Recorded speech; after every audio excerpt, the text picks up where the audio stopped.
Through the hospital window, I observe them before they spot me watching.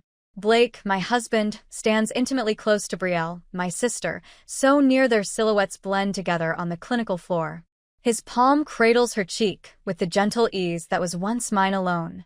Then, as my cardiac monitor begins its urgent beeping, their mouths connect in a deep, prolonged kiss. This isn't a casual farewell peck. This isn't a lapse in judgment. This displays rehearsed affection. The machine screams its alarm as my blood pressure soars. Blake and Brielle spring apart, shame flashing across their expressions before they regain composure. They avoid glancing toward my room. They remain unaware I've witnessed everything. A nurse hurries in, her worried expression hovering above me like an anxious moon. "Mrs. Whitaker, is everything all right? Your pulse just skyrocketed." I compel my voice to remain calm. "I'm fine. Just a sharp pain." The deception strikes devastatingly hard. 22 stories above Denver Memorial, I'm healing from pancreatic surgery. I've just observed my world crumble through reinforced glass.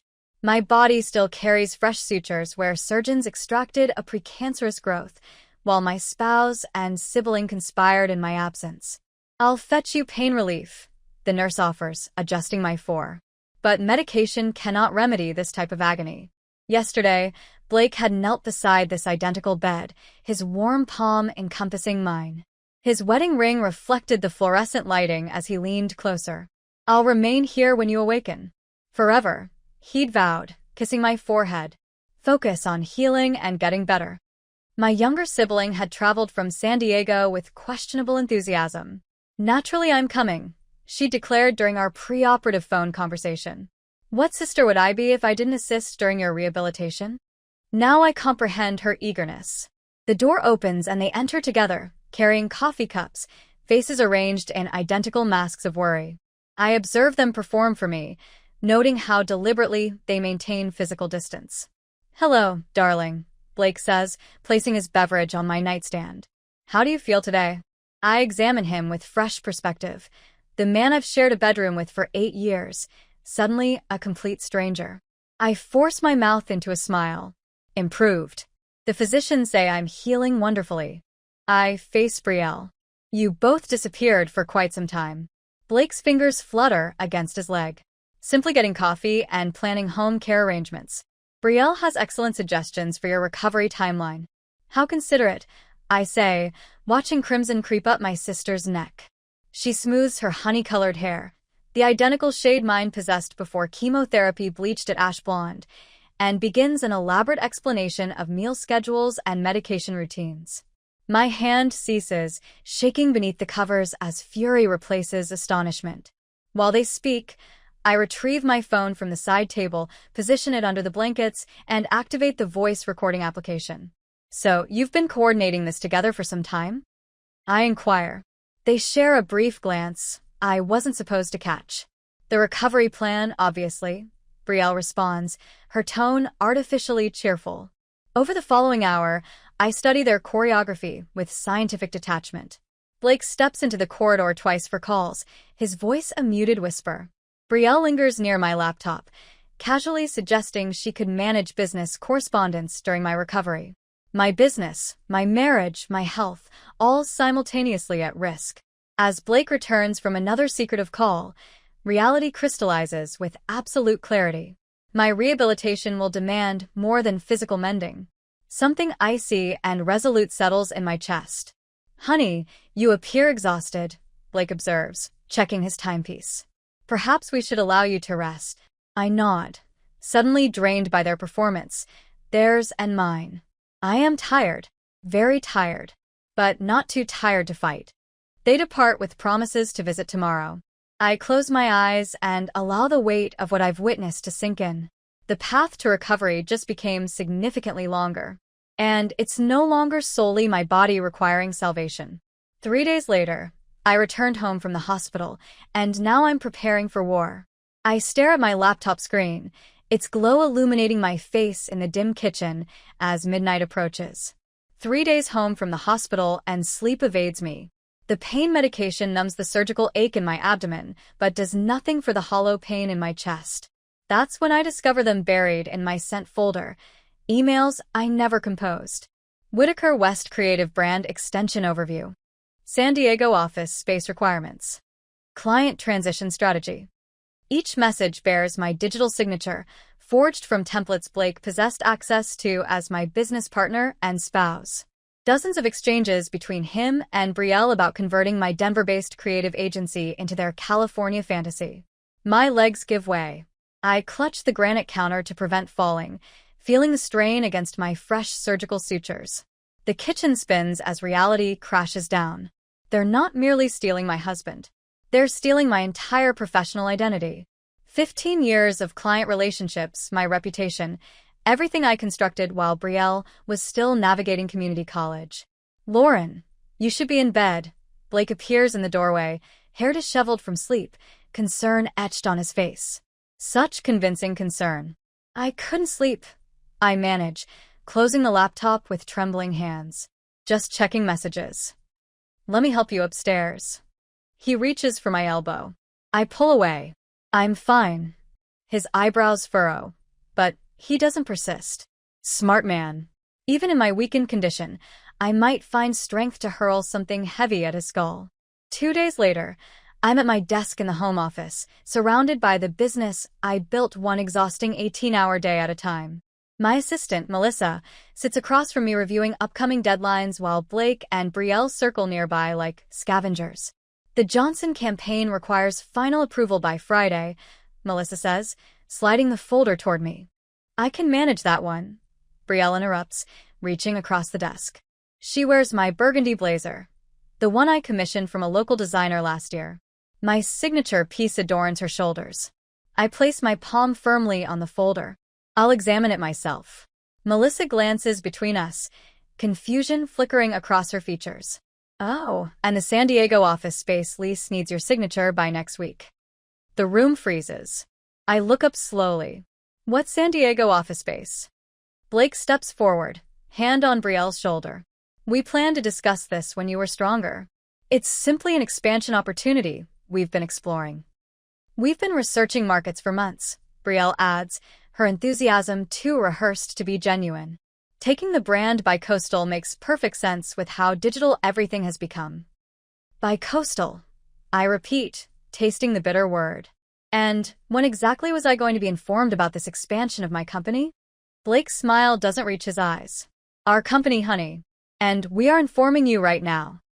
The betrayal washes through me in waves. Not just my marriage. Not just my sister. My entire life's work. The Morgan account. I begin. Is being handled, Blake interrupts. Rebecca understands you need recovery time. Morgan Lifestyle Resorts represents 40% of our annual revenue. My relationship with Rebecca Morgan required years to cultivate. Weekend strategy sessions, midnight deadline crunches, a shared vision of luxury with substance. What exactly does Rebecca understand? I ask, my voice dangerously quiet. Melissa shifts uncomfortably. I should mention, several clients have called about receiving different proposals. They're confused about who's handling their accounts. That's a communication issue we'll sort out, Brielle says smoothly. Growing pains. As if they're nurturing my business rather than gutting it. I straighten in my chair despite the pull of stitches. Melissa, could you give us a moment? After she leaves, I level my gaze at them both. You're using my illness to steal my clients. Lauren, that's ridiculous, Blake scoffs. You're not thinking clearly. The medication is making me see things clearly for the first time. I finish. I pronounce each word loudly and clearly, as if they would remember them for the rest of their lives. The confrontation ends in stalemate, with promises to discuss everything when I'm feeling better. They leave me alone with my racing thoughts and the growing certainty that while I was under anesthesia, they were carving up everything I've built. My phone rings. Rebecca Morgan's name appears on the screen. Lauren, thank God. I've been trying to reach you directly, Rebecca says without preamble. I'm getting completely inconsistent proposals from your team. The numbers don't match our discussions and, frankly, the creative direction feels off-brand. Something small and fierce ignites inside me. I'm dealing with some unexpected challenges, Rebecca. But I'm back now, and I'll handle everything personally. Good, because I've worked with you for 6 years. I know what Whitaker Creative stands for. As I hang up with Rebecca, I wonder, should I expose Blake and Brielle's betrayal immediately with what I have? Or quietly gather more evidence to ensure I can protect everything I've built? The satisfaction of confronting them tempts me, but patience might secure my future. What would you do when the people you trusted most are dismantling your life while you recover? 2 days after the confrontation, I stare at my computer screen, the harsh blue light illuminating my face in the darkened home office. My surgical incision throbs beneath my cotton pajama top as I read the company-wide email Blake sent this morning. The message displays his perfect corporate smile in the signature block, while the text above it dismantles my life, one carefully chosen word at a time. Due to Lauren's extended medical leave, daily operations will continue under interim leadership. Extended leave. I never agreed to step away from my own company. My fingers hover over the keyboard, trembling with rage rather than weakness. The message chain below shows concerned responses from clients, people I've worked with for years, questioning if I'm more seriously ill than they'd been told. My phone pings with a new notification. The Morgan Lifestyle Resorts team sends well wishes and hopes for my full recovery. The wording makes it sound like I'm dying, not healing from successful surgery. Then a second email arrives bearing Brielle's name in the sender line. She's introduced herself as Interim Creative Director to the Henderson account, our newest and most promising client. When you're ready to ease back in, I'll catch you up on everything, she writes with transparent false concern. Blake and our entire creative team send their best.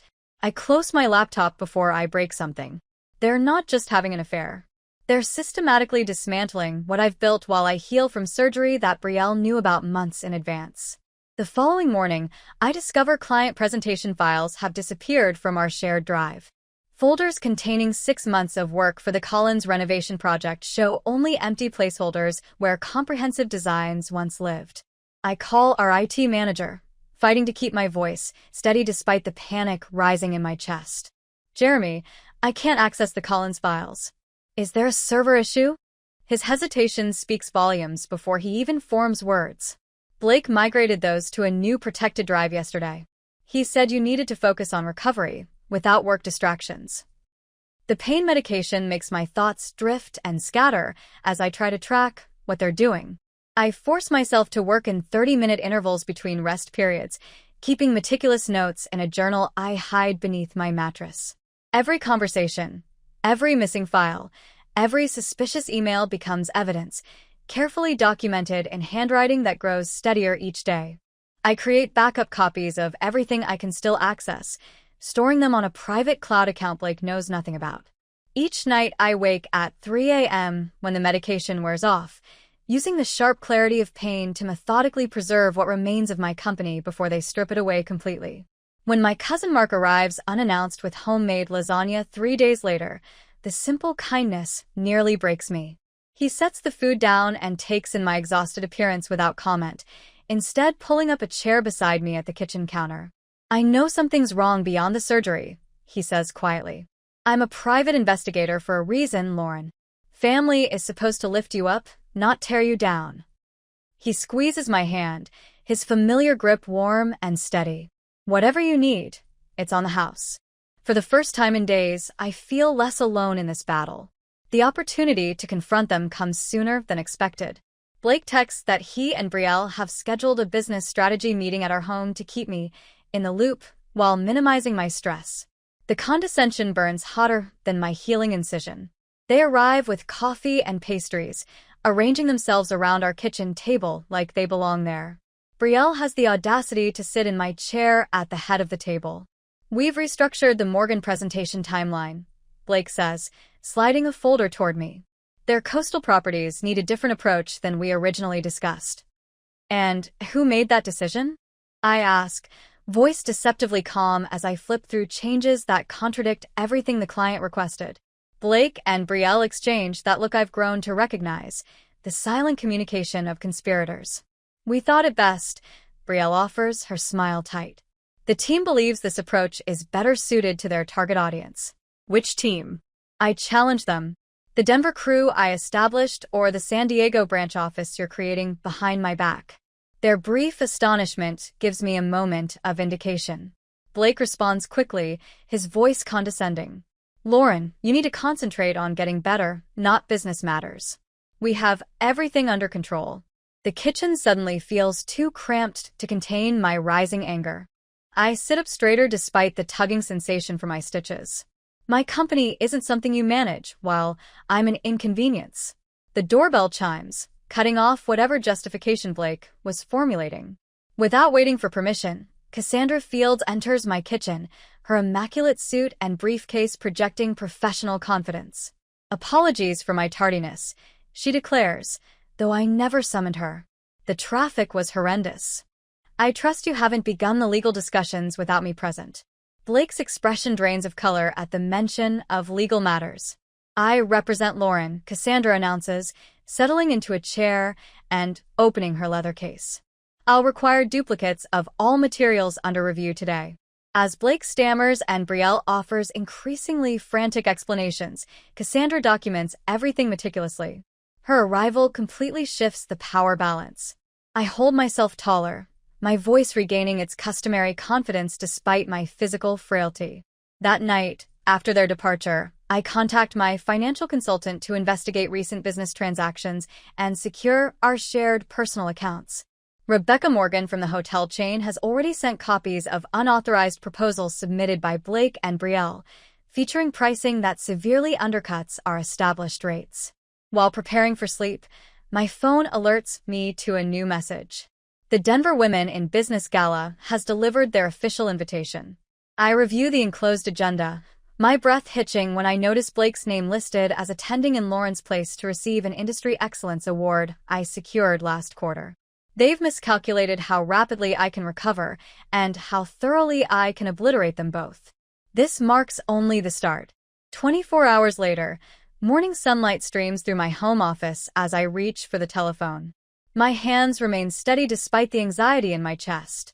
No more delays. No more observing from the margins as they tear apart my existence. Rebecca, this is Lauren Whitaker.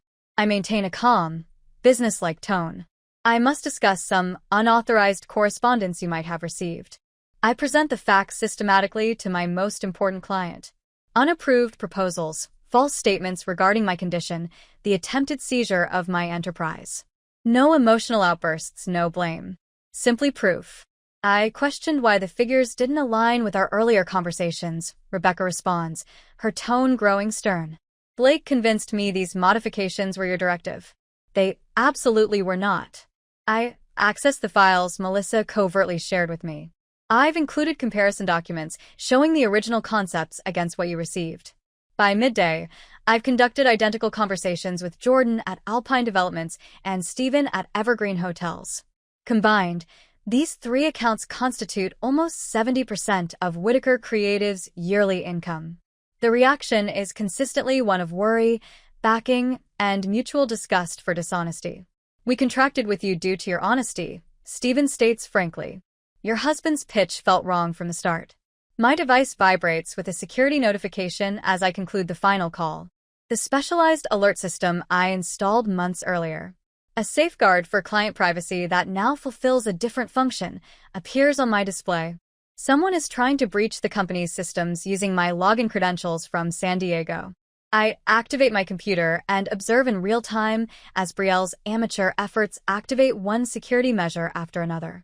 Each unsuccessful attempt records her location, timing, and the exact files she's seeking: client agreements, financial records, exclusive design assets. My lips curve into a cold smile. Digital evidence all carefully cataloged for Cassandra's expanding legal file. When Cassandra proposed filing for immediate divorce and business separation, I wavered. Should I cut all connections cleanly and swiftly, or preserve links long enough to expose the complete scope of their treachery and safeguard my clients? Swift liberation versus total vindication. My doorbell chimes precisely at 3 o'clock. Melissa appears at my entrance, her face showing both resolve and nervousness. She grips a substantial manila folder against her chest. I ought to have spoken up earlier, she admits, accompanying me to the kitchen table. I kept convincing myself I was reading too much into things. She unseals the folder, displaying printed meeting requests, email threads, and hotel bookings stretching back 16 months. 16 months of clandestine encounters while I developed our company, while I fell ill, while I placed my faith in them both. This reservation predates your medical diagnosis, Melissa indicates, pointing to a booking at the Oxford Hotel downtown, and these entries, she highlights a group of calendar appointments, were arranged during your treatment periods. The chronology of deception becomes clear before me. Not spontaneous, not recent, calculated and deliberate. Waiting for my illness to create the ideal opportunity. Blake requested I reserve meeting rooms for planning sessions. Melissa explains further, but the Denver headquarters has perfectly adequate conference facilities. Cassandra appears an hour afterward, her briefcase overflowing with legal paperwork. She arranges them with professional skill. Intellectual property violations, documentation, contract breaches, proof of corporate sabotage. We're constructing an ironclad argument, she declares, adjusting her glasses as she examines Melissa's evidence. Today's unauthorized system intrusion attempt is especially incriminating. My dining area becomes our operations center as we sort evidence into thorough files. Personal deception in one pile, professional in another, both equally destructive, and both now equally prepared for my defense. My phone sounds at 11:43 that evening. Blake's contact information appears on the display. Lauren, his voice carries a panic I've never detected before. I cannot locate the Morgan Resort presentation materials. Tomorrow's meeting approaches, and they've simply vanished. I settle back into my pillows, suddenly recognizing how much more energetic I feel today compared to yesterday. How peculiar I respond, keeping my tone even. Have you verified the server access rights? Sometimes security settings refresh automatically. His irritated sigh reveals everything. Could you resolve it? I've exhausted all options. I'll investigate it first thing in the morning. I assure him, knowing he won't discover those files because they're securely copied and saved in my personal cloud storage. Best wishes with the presentation. I disconnect before he can reply and check my email to find a message from Eleanor Marks, coordinator of the Denver Women in Business Gala. The subject reads, Program Representation Questions. Dear Lauren, she writes, I've received contradictory information regarding Whitaker Creative's attendance at next week's event. Your sister-in-law appears as your representative, but multiple participants have raised objections. Might we arrange a conversation at your earliest convenience? I start composing my reply, strategizing my next action with the same systematic accuracy that once led Blake to call me the strategic genius of marketing. The elements are falling into place, the situation is transparent, and they remain oblivious to what awaits them. 2 days hence, Blake and Brielle enter my residence dressed as corporate executives, he in a dark suit, she sporting my distinctive emerald jacket. They hadn't anticipated finding Cassandra seated next to me at the dining table, legal documents arranged between us like strategic blueprints. Lauren, we weren't aware you had a visitor, Blake states, his confidence wavering. We hope to address this matter privately. Cassandra will remain, I respond, indicating the vacant seats across from us. Any settlement you're proposing impacts my business concerns. They share a brief look before taking their positions opposite us. Blake leans in, using the same understanding tone he employed when I first learned of my diagnosis. We've been considering how to create a solution beneficial to all parties, he starts, extending his hands across the table. Suppose we maintain your identity in the restructuring? Whitaker Creative continues as Whitaker Creative with you as the original founder. Brielle agrees enthusiastically. Your artistic insight has always been incredibly important, Lauren. This approach allows clients to continue connecting the brand with you while permitting Blake and me to manage daily functions throughout your recuperation. Present but passive, Blake concludes, his voice as smooth as silk. The company preserves its standing, allowing you to concentrate solely on recovery, without additional burden. An implicit warning lingers between us.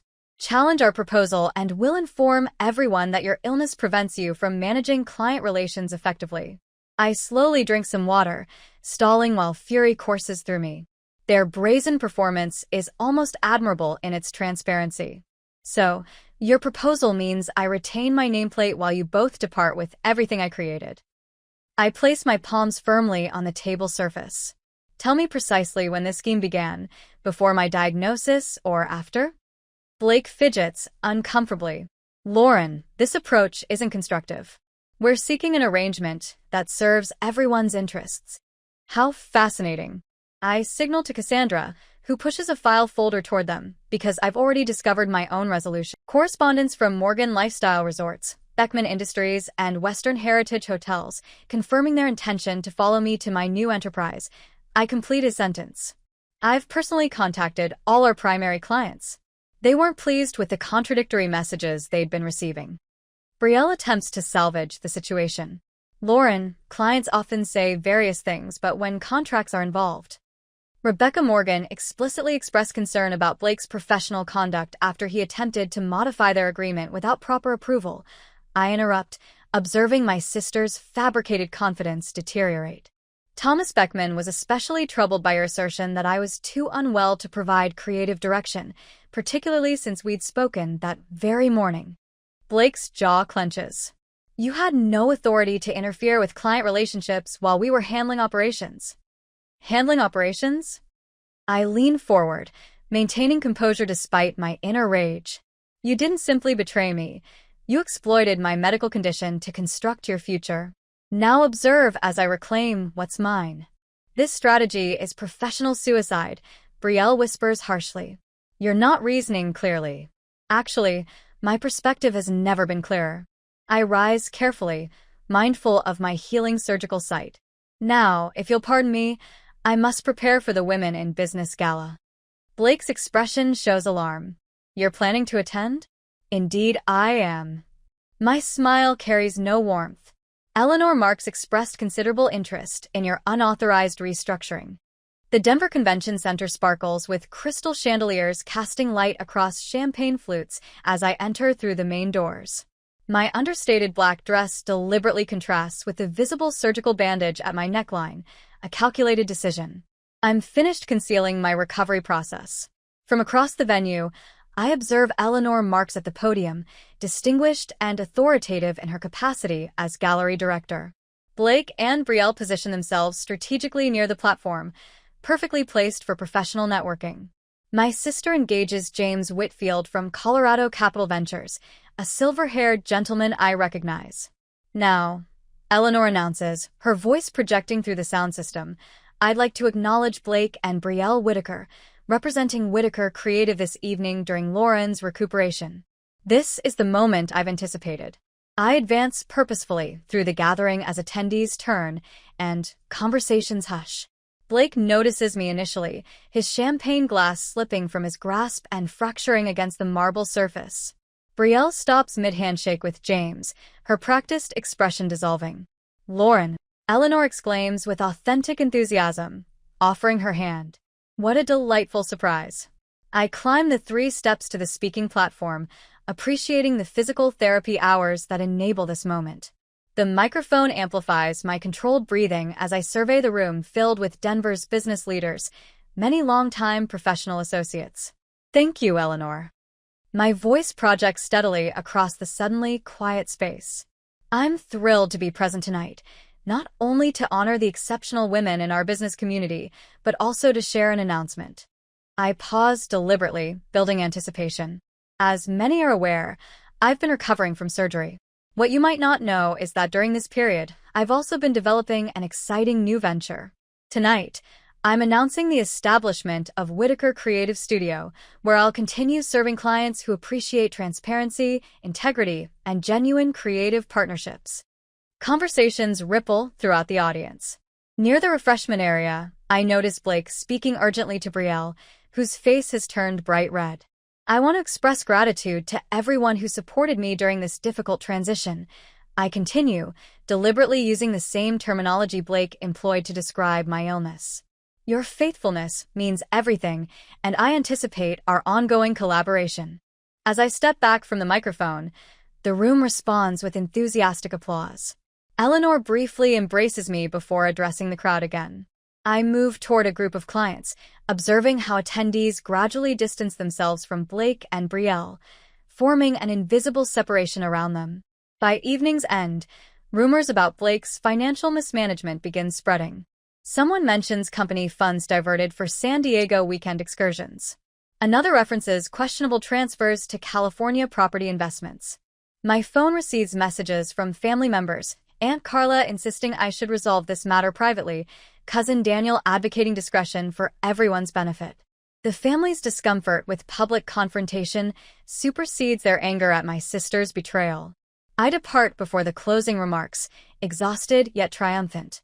The valet retrieves my vehicle, and I navigate Denver's quiet streets homeward, streetlights blurring as unexpected tears emerge, not from sadness, but relief.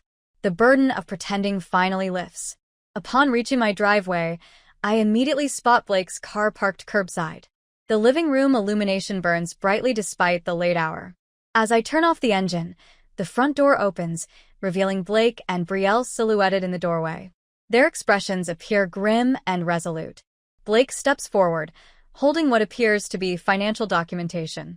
"Lauren," he calls through the darkness. "We need one final conversation."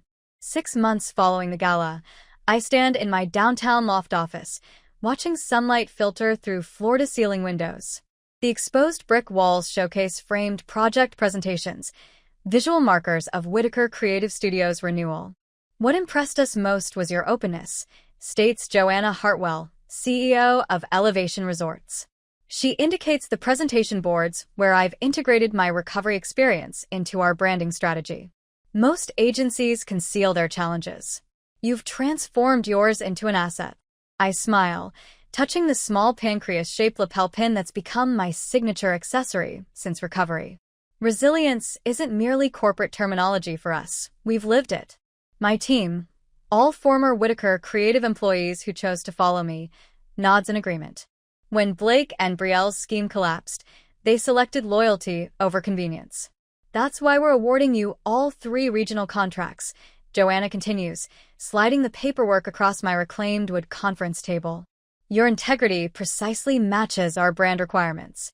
After their departure, I stand at the window overlooking Denver's skyline. The same city that witnessed my life's destruction now observes its reconstruction, stronger at every previously broken point. Later that afternoon, I return to Denver Memorial for my final follow-up examination. The hospital corridors no longer provoke anxiety. Even passing the cafe, where I first discovered Blake and Brielle together, produces only mild discomfort rather than sharp pain. "Clean scan," Dr. Patterson announces, displaying the images. "No indication of recurrence. You're officially in monitoring status now." Walking toward the elevator, I retrieve my phone and navigate to the photo album labeled before. The final images of Blake and Brielle remain, him adjusting her necklace at our anniversary dinner, her birthday celebration where they sat conspicuously apart. Moments captured when I remained blind to the developing situation. I press delete, watching the confirmation message appear. Just like that, gone. The evening air feels refreshing against my face as I drive to my new residence, a restored Victorian in Congress Park featuring a garden studio where I occasionally paint again, something I hadn't pursued since college. Inside, Cassandra arranges wine glasses while Mark debates good-naturedly with Melissa about proper appetizer presentation. The guest of honor arrives, Cassandra announces, offering me sparkling water. Her legal expertise ensured Blake couldn't access my company assets once his financial deception was revealed. Mark raises his glass. "To foundations that strengthen rather than collapse."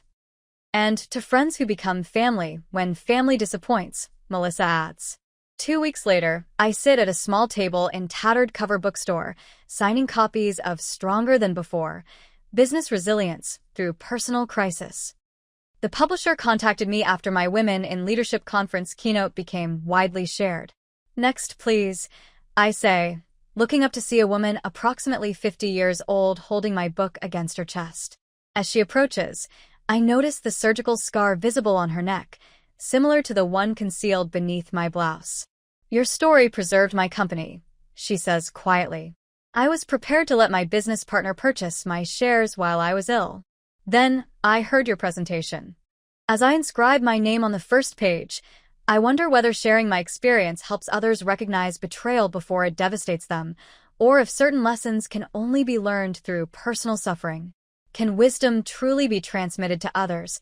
Or must each person develop understanding through individual trials? What was the pivotal moment for you? She asks. I cap my pen, reflecting on when I realized that survival doesn't simply mean enduring, it means emerging more resilient than before. She touches her scar unconsciously, nodding, another survivor understanding without explanation.